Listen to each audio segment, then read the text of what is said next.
yeah, I just think it was that. And so I still have that love of, what's around the next corner, and hoping and wanting to continue to see that things are different. I applaud some businesses for their success, but honestly, I don't want to see the same business, the same Starbucks, the same Dunkin' Donuts, and in the same 50 cities. I want to see, the little mom and pop place. Alaska, just recently, we pulled into this little town and I said, "Oh, there's a market. Let's just go in there." And the ladies were like, "What?" They're kind of like, "Why?" Yeah. I'm like, well, you never know. They could have a bakery in there. There might be some souvenirs. I don't know. Let's just go check it out. So we get out, we go in there. They had, it's like a general store. They had everything. And we had Hmm. this amazing conversation with a local who actually won the 1976 Iditarod. So who would have known we'd meet this, historic mini celebrity in Yeah. the nowhere,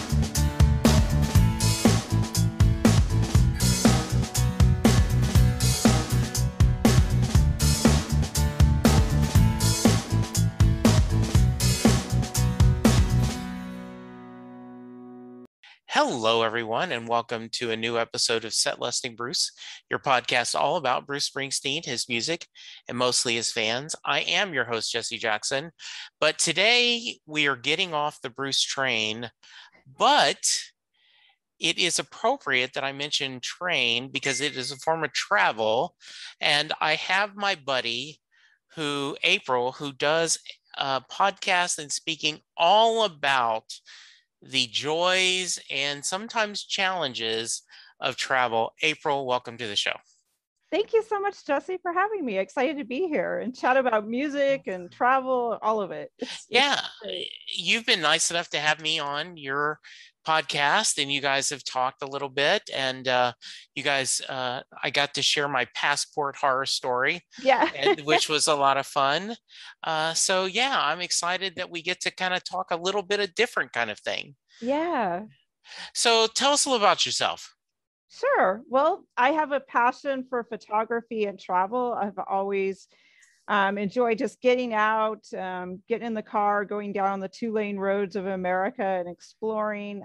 As a kid, I didn't get to do a lot of international travel till I was in my 30s, actually. So America, the United States, just is a passion to me. It's, my Hmm. parents, luckily, and my grandma, she instilled this love of just getting in the car, going down the road, and, whether it's a fruit stand or a historic church or, the local ladies selling pies on a Saturday afternoon, just that love of Americana. And that's what I love to share with other photographers and just travelers in general. And I think a lot of travelers are coming to me this year. They're not able to maybe go overseas, or they feel, with all the things going on, that this isn't a good year to try to, go to Europe. So now they're looking Yeah. like, what can I see right in the United States? So it's an opportunity for me to share places I love: New England, the Midwest, California. I mean, we're just very lucky to have such a variety of landscapes and places to share and enjoy. And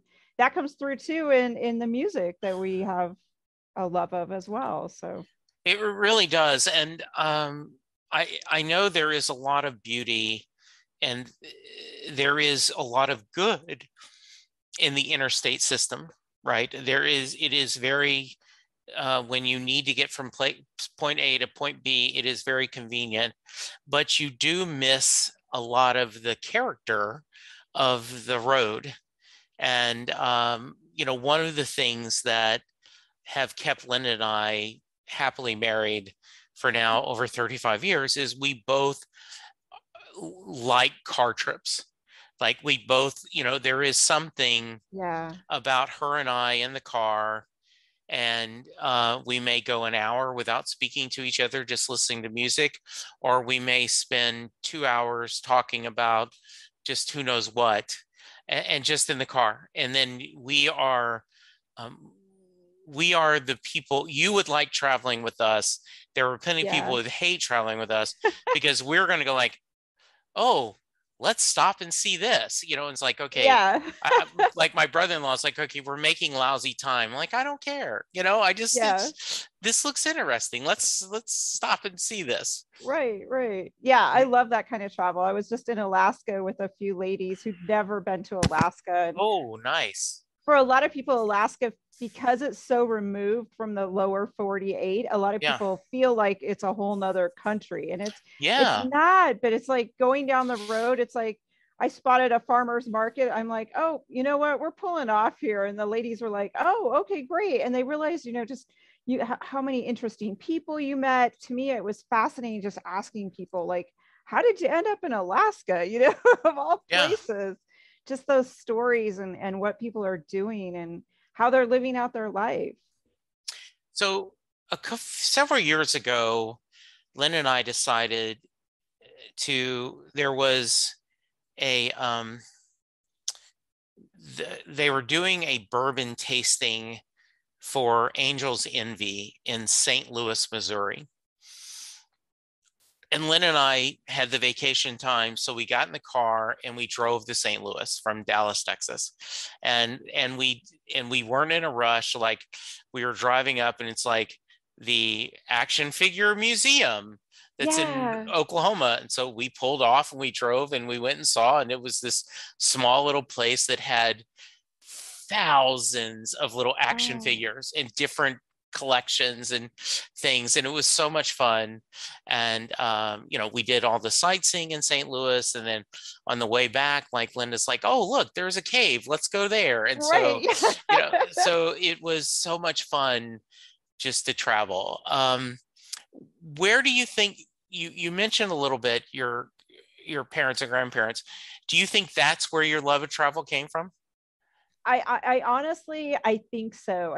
But I honestly also think some people, but I'll use my husband as an example just because his family, for whatever reason, they didn't do car trips. He was born and raised in Los Angeles, and I was born and raised in the Midwest. Okay.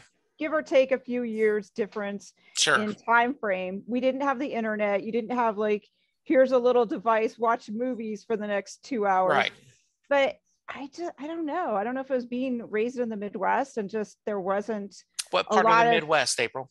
I grew up in Iowa, in Okay. Ames, Iowa. Okay. My grandmother lived in Eastern Iowa. They were teachers, but we didn't have a lot of money at all. Right. So we didn't have, and maybe that was part of it. They couldn't take us to like the movie theater, or we couldn't go roller skating every weekend at the roller rink. So to come up with other things to do with your kids, you put them in the car and you go down to the state park, or you get outside and just go for a hike. Or with my grandma, she'd just get in the car and go, you know what, we're going to go 2 towns over to go to the grocery store. I know a lady that is, we're going to stop at my friend's house, this friend of mine in X little town, and you'd go and you chat and you walk around. I don't know. It's just, but that's instilled in me. And he's not so good about sitting in the car like you and I and just Mm-hmm. enjoying the whole discovery of what's out there in America. And yeah, I don't know. I guess that's where that love of travel and curiosity, of Yeah. what's down the road. I mean, when you're a kid and you're just put in the car, you don't know what might be down the road. It's that whole excitement of like, wow, in the summertime oftentimes my parents would save up and we do a vacation like to South Dakota, and oh my gosh, you get to stay in a hotel that has a swimming pool. I mean, Oh yeah, that was the yeah, greatest. That like was that the was best. the best, right? Mm-hmm. So yeah, I just think it was that. And so I still have that love of, what's around the next corner, and hoping and wanting to continue to see that things are different. I applaud some businesses for their success, but honestly, I don't want to see the same business, the same Starbucks, the same Dunkin' Donuts in the same 50 cities. I want to see, the little mom and pop place. Alaska, just recently we pulled into this little town and I said, oh, there's a market, let's just go in there. And the ladies were like, what? They're kind of like, why? And Yeah. I'm like, well, you never know, they could have a bakery in there might be some souvenirs, I don't know, let's just go check it out. So we get out, we go in there. They had, it's like a general store, they had everything. And we had Mm-hmm. this amazing conversation with a local who actually won the 1976 Iditarod. Who would Oh, have, how yeah, fun. right. So who would have known we'd meet this, historic mini celebrity in the middle Yeah. of nowhere, so. Yeah. One of my things that I do, and it isn't out of snobbery, it's just because um, most of the time when we're traveling, we try to stay away from chains. We Right. just, because what, like, we'll ask the hotel, what's a good local restaurant? Where do you recommend for lunch? Where do you recommend for dinner? Um, Yeah.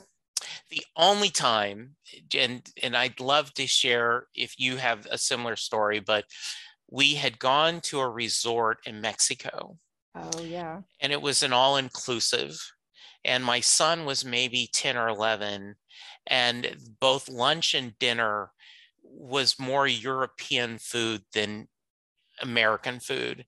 And Right. there were, like fish with the eyes showing. And I mean, they would eat good on breakfast because, you like bacon and eggs, but Yeah. the other stuff, they really were, it was, he had to search to get something. And my wife was the same way. And so we had gone into town in Cozumel, and there was a TGI Fridays, Oh, yeah. and like, can we go? Can we go?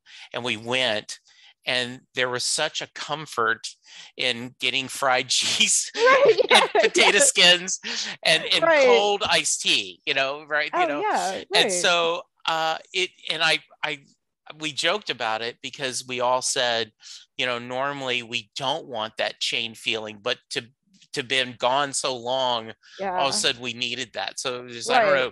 Do you have a similar Oh, something maybe yeah. that Oh, you? yeah. Yeah. Mhm. I think it was in Europe. The same thing. After a while, it was just, I don't know, just the types of foods available, or, yeah, you were kind of burnt out on the same, Yeah. I don't know. And it was just, we did see a Starbucks and we did know, hey, we're going to go in there and get I don't know, the coffee drink. I was kind of like, oh, yes, I don't Yeah, know. Or, it is that sense of comfort and right. everything. That's great.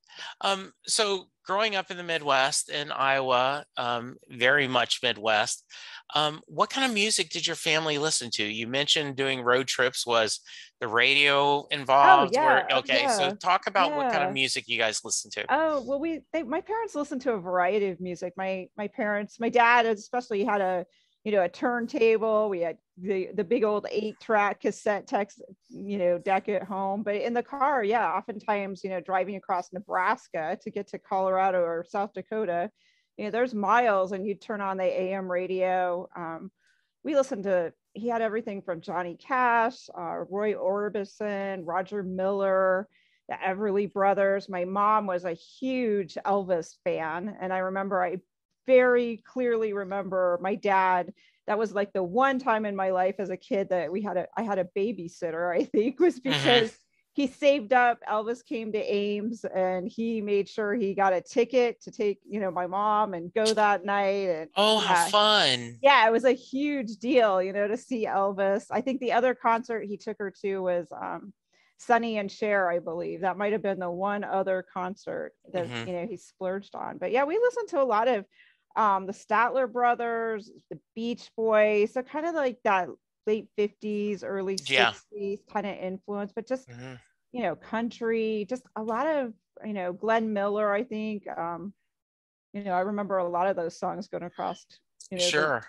So as you grew to the teenage April, did you go through a rebellious phase, or did you all or did you just embrace new kinds of music but still loved your parents Oh, kind I of still music? loved my parents, but I totally went the entire opposite end of the spectrum. I totally Yeah. went full on 80s, Duran Duran, Okay. George Michael, In Excess, Brian Ferry. I went into college. I was in the arts, so I was in the fine arts college, and so just that whole, the 80s was all about how different you could look. Right.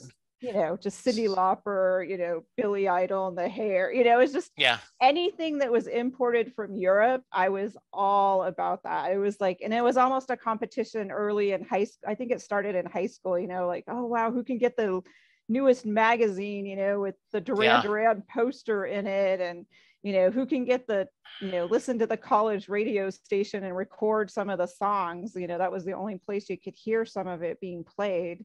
Because at that time, when I was in high school, you were hearing a lot of, I don't know, Survivor was on the radio a lot.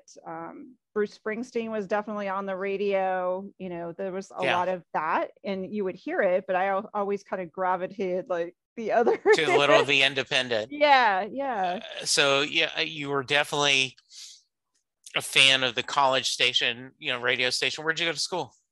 I went to Iowa State University. Okay.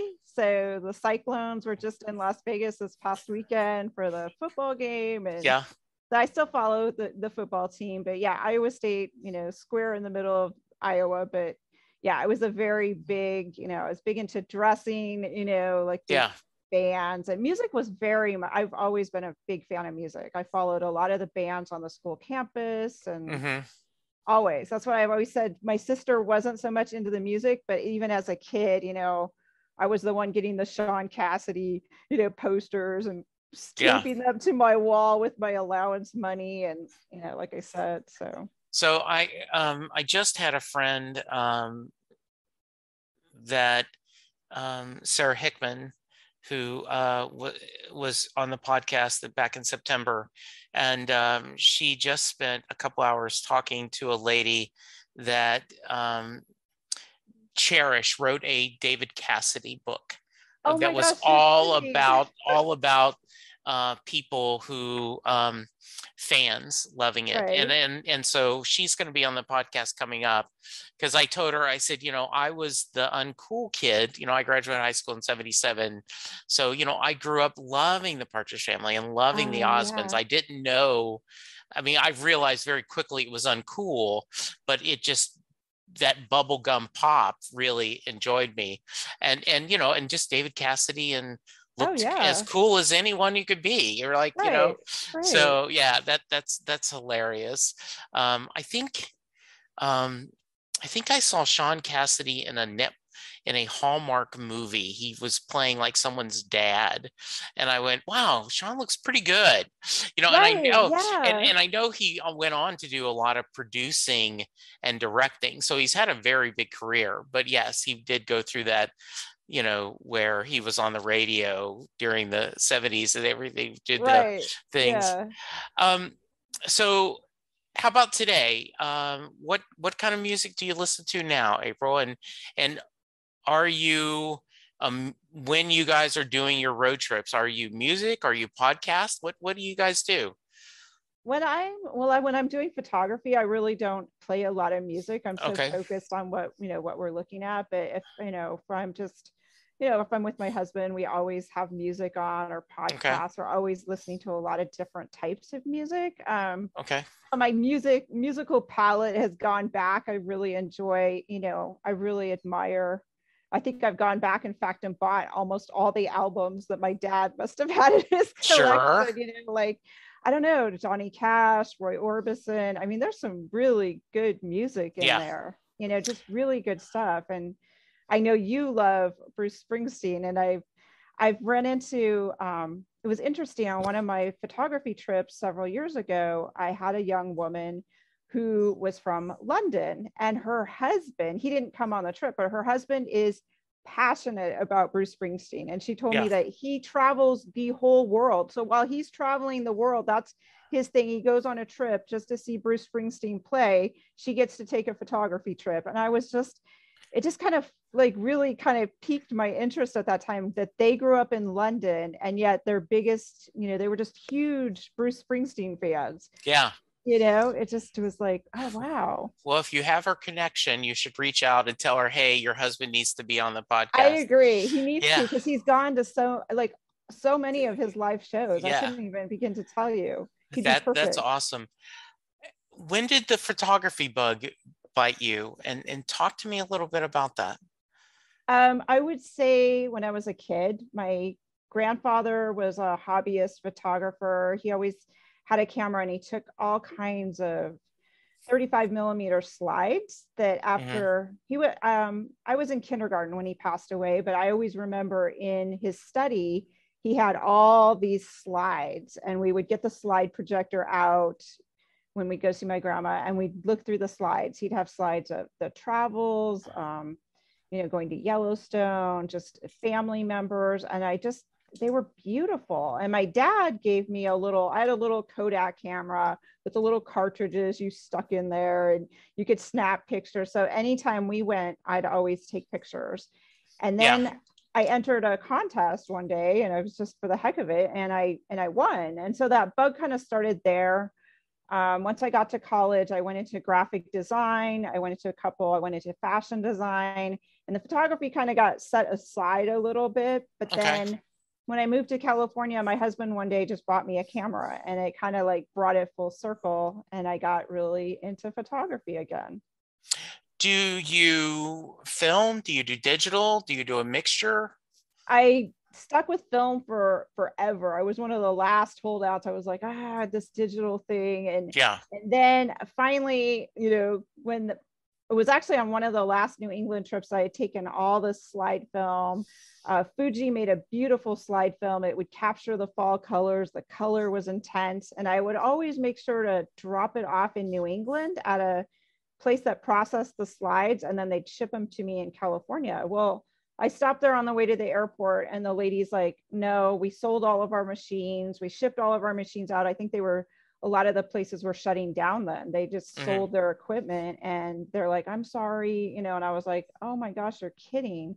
So I literally came home with all these rolls of exposed film, and in fact, still have a baggie of exposed chrome film in my freezer that one of these days I need to get developed. And then I did shift to digital, and it just, the ease of digital is amazing. You can snap as many, you're not calculating dollars and cents. You're not, every time you take a picture, you're thinking like, oh, that's X amount of money to process that slide. You can make a million mistakes. I think it's an excellent way for people to be creative and learn. You can just learn and have fun with it. I mean, my dad, I love that he's gone digital too. I bought him a digital camera, and same thing. It took a while to get us both to that point of like, who cares if you take 10 pictures of the same tree, trying every little setting on the camera? That doesn't cost anything, just delete it. So that mentality took a little while, but now I'm totally digital. Occasionally I'll get out a roll of slide film and get it out and play with it, but mostly digital. I kind of have the same journey with my Kindle. I was always a real book guy. And if you looked at my area, I have all kinds of hardbacks, and it was two things. One, I was traveling a lot for my job, and I'd gotten tired of bringing 3 or 4 books, because heaven forbid you finish a book and not have one to start, right? Right. I'm that kind of guy. And then the second thing was, I found that your Kindle app on your phone would sync with your Kindle if your Kindle was connected to your internet. So I could start a book on my regular Kindle, and then like the next day, if I was at, let's say, a doctor's office or something, I could pull up that same book and it would know where I was, within a page or two. Right. And I went, oh, wait a minute. This is kind of, maybe I'm being stubborn by not embracing this new technology. Now, like you, there are certain, especially if I know it's a writer that I really admire and is pre-COVID that was going to tour, do book signings, then yeah, absolutely. I would buy a hardback, but now I tend to buy the Kindle version and the physical book, but because I want the signature. Yeah, exactly. Yeah, just and to be able to picture it. So that's pretty fun. I've heard that from other photographers too, that you still have the artistic and the vision. You can still use your eye, but there is also that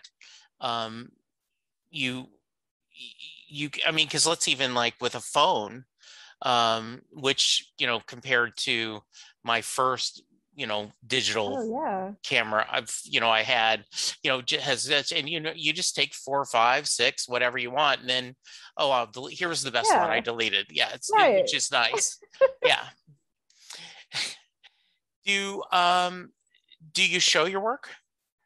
I was showing my work quite a bit, and I had printed a lot of work, and then I kind of got to a point where I haven't been printing and showing as much. Okay. I hope to kind of get back into that again, but I have a lot of stuff because to me, that is the thing. If you just take the pictures and they're this little digital file somewhere and Yeah. nobody's enjoying it. So I always try to print out books or print some pictures from the trip because otherwise nobody's got anything tangible. It kind of goes back to that whole thing about my grandpa's little 35 millimeter slides. It's like I can take his box of slides and even if I'm holding it up to a light, a light and looking Yeah. through it, I still have that physical image. Where I Mm-hmm. worry with, like the digital stuff, like I tell people, if you don't print it out or do something with it, I mean, years from now, is anyone even going to be able to read that information, Yeah. That's well said. Do you um do you is it COVID one of the reasons why you've stopped showing, or just busy with real life? I think it's just been busy collecting the images and traveling. Okay. Honestly, it's trying to get out and get to these places. Unfortunately, places change. Yes.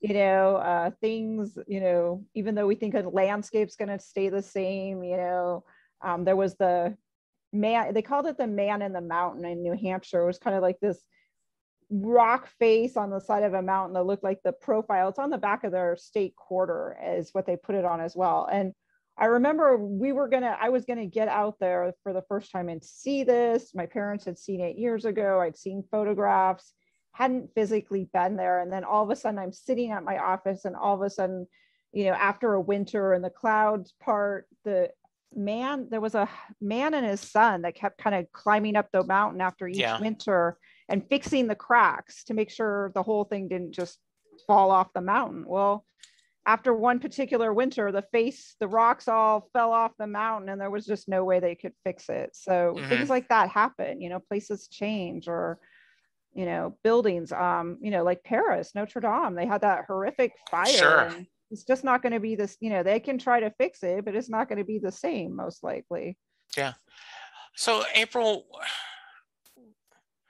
this, and I didn't prep you beforehand, so if you need to think for a few minutes or if you can't answer, but do you have a couple of favorite trips? Like if someone comes to you and says, April, in fact, while you're thinking, I'll give you my example. If April, hey, we've got some time, we have, not unlimited amount of money, but we have a decent amount of money. Where do you recommend for a vacation? So while you're thinking, what I always tell people is going to the Kentucky Bourbon Trail in Oh Middle yeah. Kentucky is an amazing trip. Um, you can start in Louisville and Frankfort and Bardstown and Lexington. They're all within 125 miles from each other. Some of them quick, shorter. There is a free a website and a map. And if you go, there's 8 or 9 distilleries, and each of them have their own tour. They each talk about making bourbon, but it's all different. And in the meantime, you get to go through all this little bitty middle Kentucky, where there's hills and the roads carved out through, low level, mountains, and they're like, if you go to Woodford Reserve, you go through miles of horse country Oh where my you see gosh. the bluegrass and all the white fences, and it's just absolutely beautiful. And Maker's Mark is one of the prettiest areas ever. So not only do you get to learn about the only American whiskey, but you get to hear about the history and prohibition and all this stuff. So, and there's all these wonderful restaurants to go to too. So it's a really fun. We've done the Kentucky Bourbon Trail 2 or 3 times, and we just Oh wow. love seeing that. So that would be my go-to. Like, hey, if you want to do this, even if you're not a drinker, it's just a fun road trip. So Right, how right. about you, April? You got a couple suggestions for us? Oh, totally. Yeah. I Okay. think I think it depend on what time. I'm very much about the seasons, like what Sure. time of year. Hmm. I passionate, as we all know, about fall foliage in New England. I think if Right. someone hasn't been there, you got to go, whether it's, I've talked to people that only have 3 days, they just have a long weekend and, set them up with that. But I always say, Vermont, New Hampshire, Maine, make a road trip, take the Kankamangas. I'm going to murder how to pronounce it, but it's basically Highway 112 through New Hampshire. It goes past little towns, you see waterfalls, there's covered bridges, then go north up to Littleton. All of these towns are it's just old Americana. You've got the white steepled church, the colonial, green center in the middle. You can stop at maple syrup places and sample the maple syrup and sample cider donuts. And it's just fabulous. Highway 1 in California is gorgeous, and stop at all of the little beach towns along the way. I always make a joke that I'm trying all the fish tacos up and down the California coast. So we did that. We were in San Francisco for a business conference.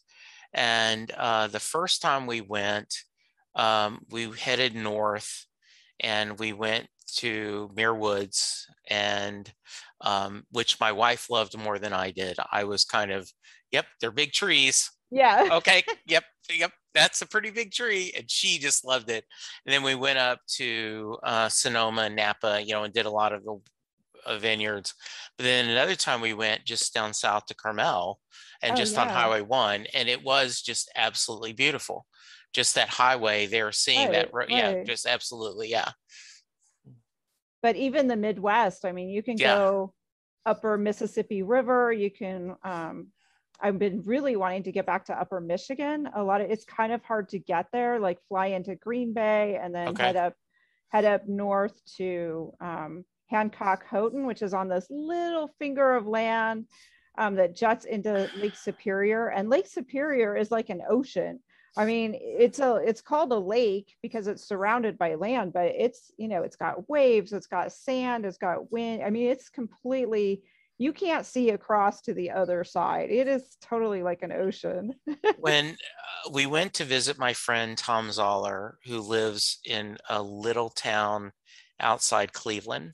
Mm-hmm. And so we were staying at his house, and he said, I want to show y'all something. So we drove to this little bitty, it looked like the town, office, because it's actually, he lives in a little village, and he says, follow me. And so we walked down this little path, and all of a sudden there was the lake. Oh, wow. And it's just, you can't imagine. I mean, you can't see. And he said, this is what spoiled me. When I've seen lakes and you can see the other side, I go, really? Is that a lake or is that a pond? Right. So, yes, absolutely. I agree. That is wonderful.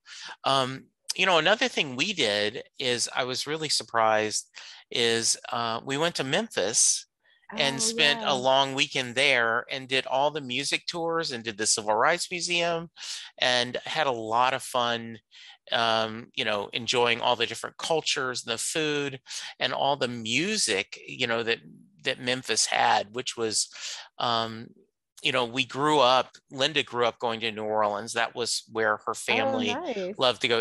And so we still have a special place in our heart with New Orleans. But Memphis was pretty fun. It was just a really different kind. So, yeah.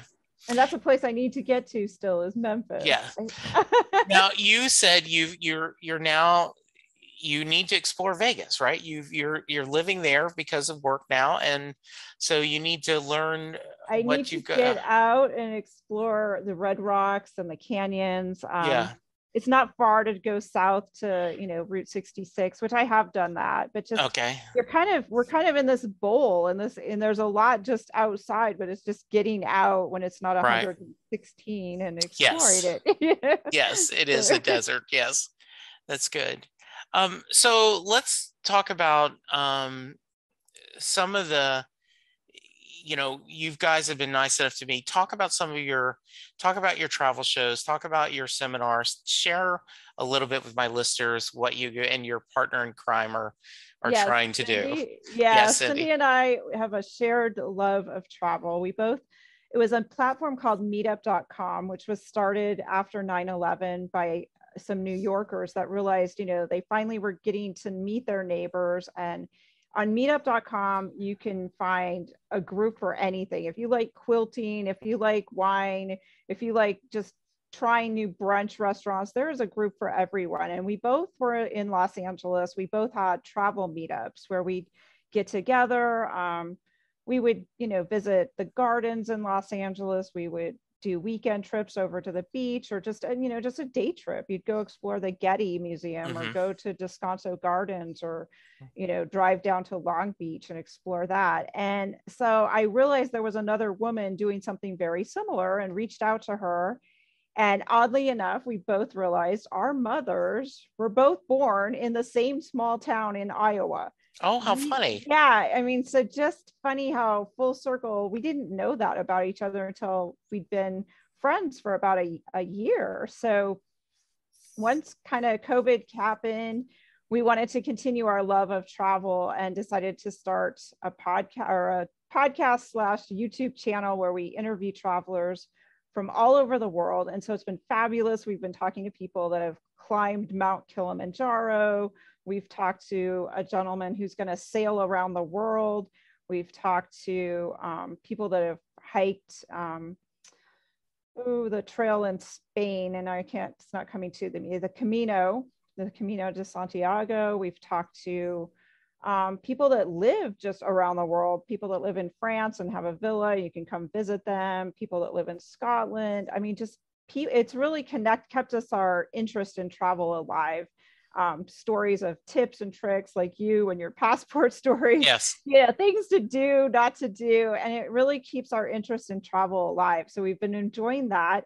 And in November, we've got this travel symposium that we've decided to put together. We've gone to a lot of the travel shows. A lot of people are familiar with like the travel and adventure show that they have in Chicago or Los Angeles or Dallas. And we realized after going to the show that yes, there is some good topics. There's usually a photographer maybe that's talking, or they do some cooking information or this or that. But overall, a lot of the experiences don't appeal to some of the things we're interested in. So we decided to create our own kind of travel show online and invite all of these amazing people that we've been meeting in all these places to share, whether they're solo travelers, what maybe they're an adventure traveler, like, they're climbing Mount Kilimanjaro, or they're bicycling. We just talked to this woman who followed the migration of the monarch butterflies on her bicycle. So just amazing people doing amazing things with travel, and just the whole concept that we really feel no matter what, you don't have to have a lot of money to travel. You can make travel part of your life. You can, find a job. You can, work in the park service. So we've talked to some of those people. We talked to a woman who became an airline pilot and that career path.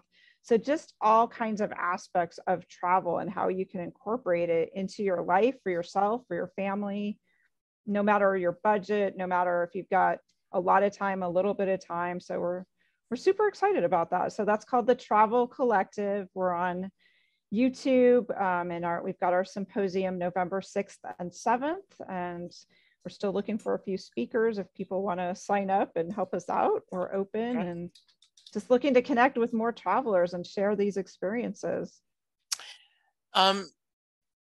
So I know this is probably going to sound very simple, but I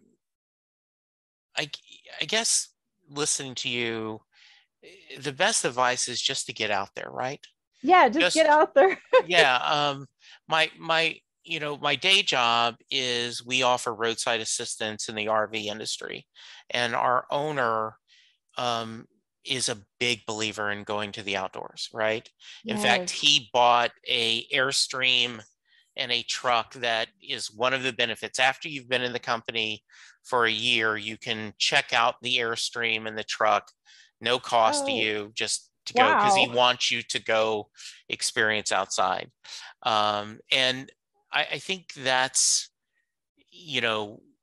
there are road, no matter where you live, there are little road trips, day trips that you can find to go explore, whether it's looking for, good barbecue places outside of Dallas, or going to, there, I always go back to Garrison Brothers right outside of Austin is a Texas bourbon company, Oh and they yeah. make, and it's in, it's outside of Austin, so it's right in the hills of Texas, and it's really a beautiful area.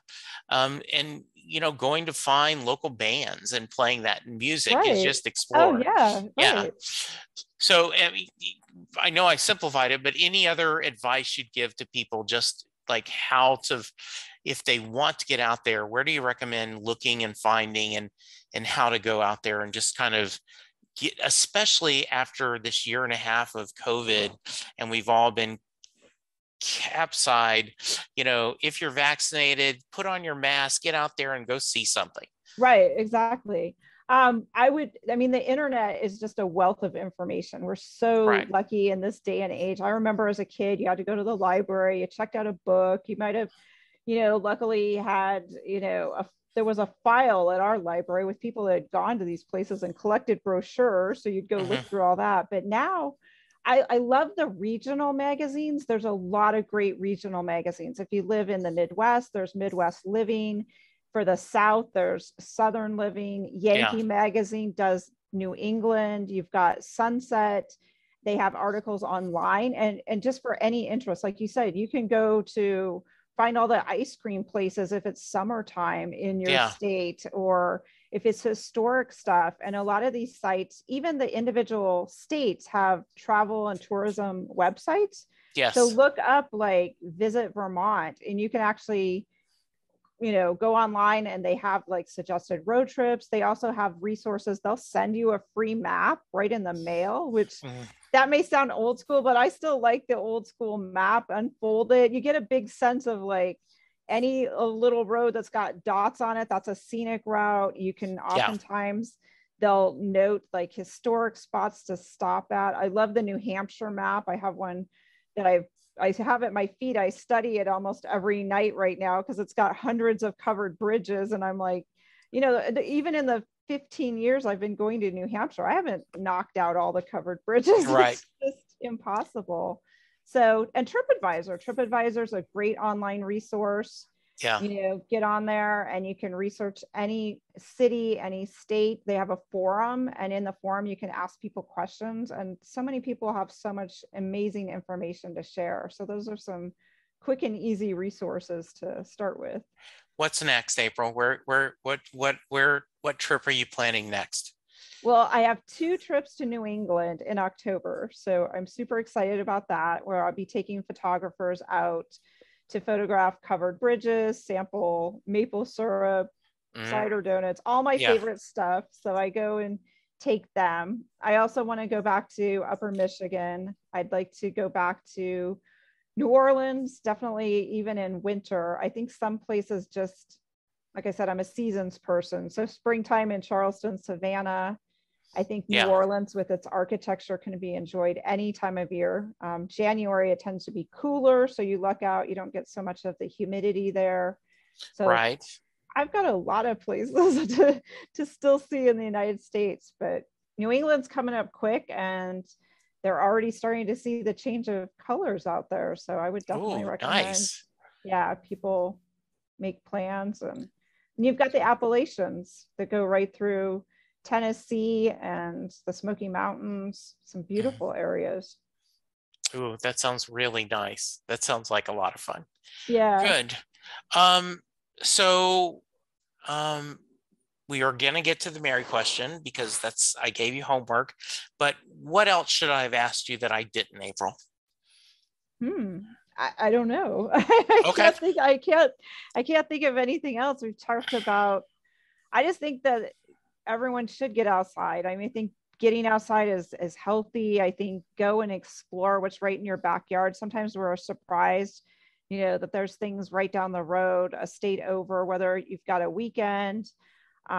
Cindy's out, actually, she took Amtrak. They had a deal for a 30-day pass. She's going to like 20 different cities or Oh, something. how fun. Yeah, so she literally took her desk. She's still working because many people are working remotely. Yeah. And she's like, if I can work from my living room in California, why can't I just So she's strung a bunch of cities together, and during the week she's working out of a friend's a spare bedroom, or maybe it's an Airbnb, or there's hostels and a hostel isn't always for young people anymore. You can get a private room with your own bathroom in a hostel, which I Oh, didn't know nice. this. No. Yeah. So she's been to New Orleans. She's in New York City right now. She's been to Philadelphia. So Oh, that's awesome. That's so great. yeah. One of the things we're doing is my sister a few years ago, her and her husband came up to visit, and so we're in Dallas. We're like, where do we take people? And um, so obviously we took her to the sixth floor museum, which is the JFK Oh yeah. Memorial, which is good. But we also George Bush's Presidential Library is here, and next to SMU. And we went, and we were like, this is amazing. And so in Texas, we're lucky because, you know, the senior Clinton, senior Bush is in A&M area, Right. and LBJ is in Austin. And Right. so that's been one of our things is Linda and I, like when we went through Arkansas, stop, got to go to the Clinton Presidential Yeah. Library. Oh, Yeah, we're exactly. in Atlanta. Okay, we got to go see Jimmy Carter's. Right. So that's one of our, checking things that we're loving to see. So that's great. Um, April, this has been a blast. I just always love visiting with you and Cindy, and I'm so thrilled that we connected and we've been able to become online friends and Yeah, that we're part of exactly. each other.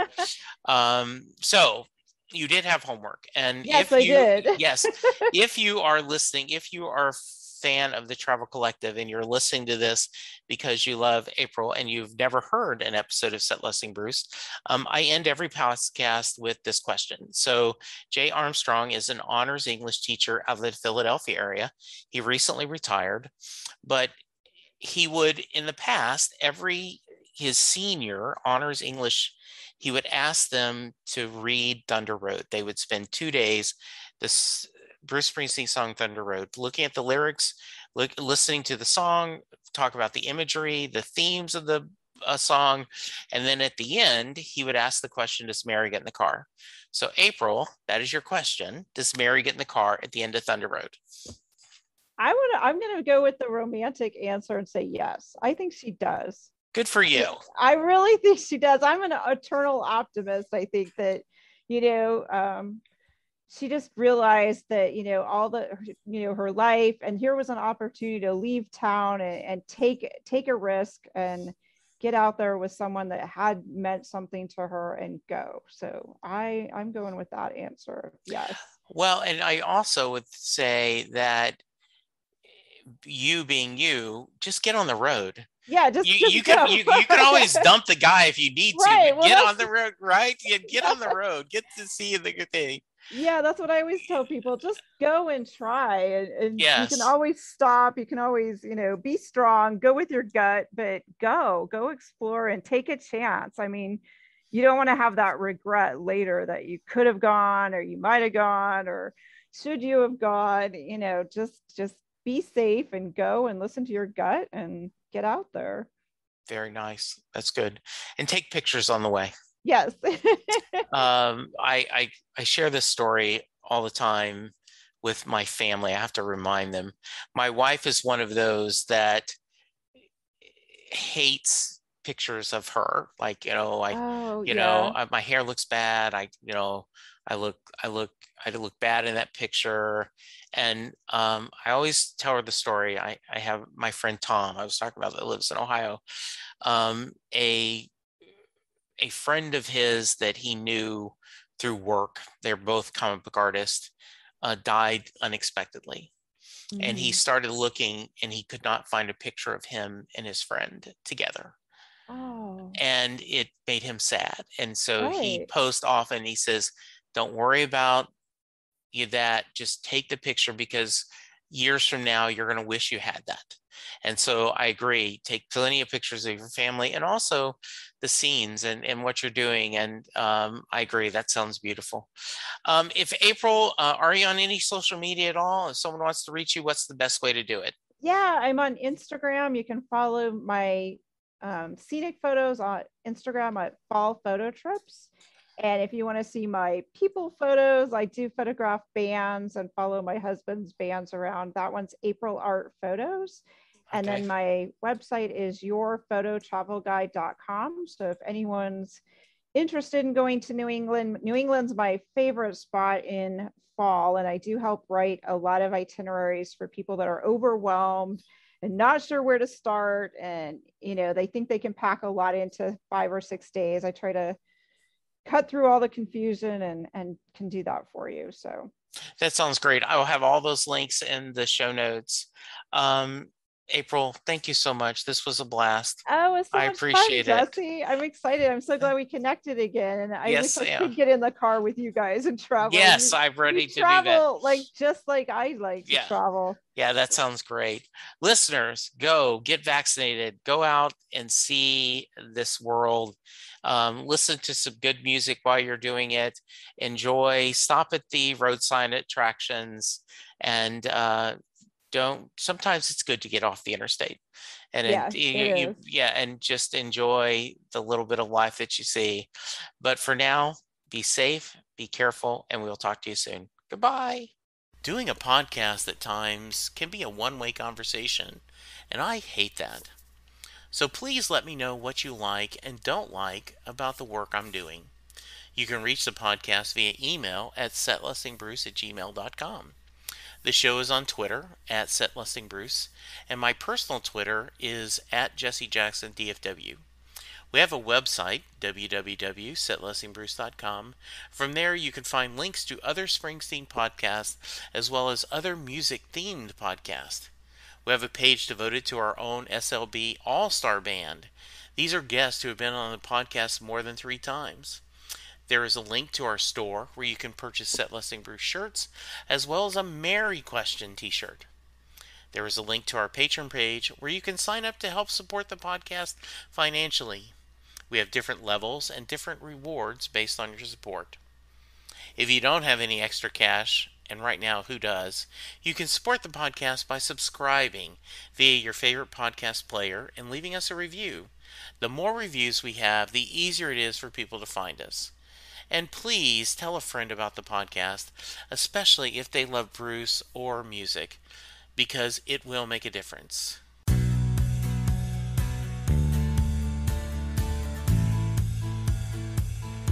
You just heard the fun talking, hard rocking, music loving, album ranking, fan thinking, joy spreading, lyric reading, story sharing podcast that is the one, the only Set Listing Bruce.